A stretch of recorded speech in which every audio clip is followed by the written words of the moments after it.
നമസ്കാരം. ഇന്നത്തെ വീഡിയോയിൽ മിഥുനം രാശിക്കാരുടെ ജനുവരി മാസത്തെ മാസഫലത്തെ പറ്റിയാണ് പറയുന്നത്. മിഥുനം രാശിയിൽ വരുന്നത് മകയിരത്തിൻ്റെ അവസാന പകുതി ഭാഗവും തിരുവാതിര കൂടാതെ പുണർത്തിൻ്റെ ആദ്യ മുക്കാൽ ഭാഗവുമാണ്.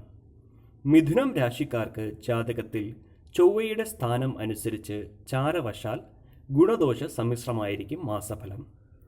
വിദ്യ നേടാൻ ആഗ്രഹിക്കുന്നവർക്ക് അനുകൂല സാഹചര്യം ഉണ്ടാവും. എന്നാൽ കുടുംബപരമായി സങ്കീർണ പ്രശ്നം ഉടലെടുക്കാൻ സാധ്യത ഉള്ളതിനാൽ സൂക്ഷിക്കുക.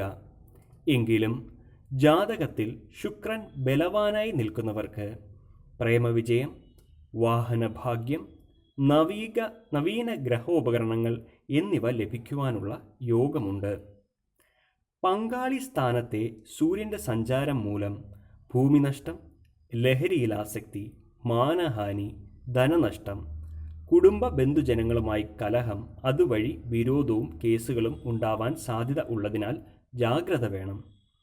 തൊഴിൽ ക്ലേശങ്ങൾ, സ്ത്രീകളിൽ താൽപ്പര്യക്കൂടുതൽ, ഭക്ഷ്യവിഷബാധ, യാത്രാക്ലേശം, യാത്രകളിൽ അപകടങ്ങൾ എന്നിവ ചിലരിൽ പലത്തിൽ വരാൻ സാധ്യത ഉള്ളതിനാൽ ഭക്ഷണകാര്യങ്ങളിൽ വളരെയധികം ശ്രദ്ധിക്കുക. കൂടാതെ വാഹനം കൈകാര്യം ചെയ്യുന്നവർ അശ്രദ്ധയുണ്ടാകാതിരിക്കാൻ ശ്രദ്ധിക്കുക. ദോഷപരിഹാരത്തിനും ഗുണവർദ്ധനവിനുമായി ദേവീ സങ്കല്പത്തിലുള്ള പ്രാർത്ഥന നടത്തുകയും ദേവീ ക്ഷേത്ര ദർശനം നടത്തുകയും ചെയ്യുക. ഈ വീഡിയോ നിങ്ങൾക്ക് ഉപകാരപ്പെടും എന്ന് വിശ്വസിക്കുന്നു. ഇതേപോലുള്ള വീഡിയോകൾക്കായി ഈ ചാനൽ സബ്സ്ക്രൈബ് ചെയ്യുക. കൂടാതെ ബെൽ ഐക്കൺ എനേബിൾ ചെയ്യുക.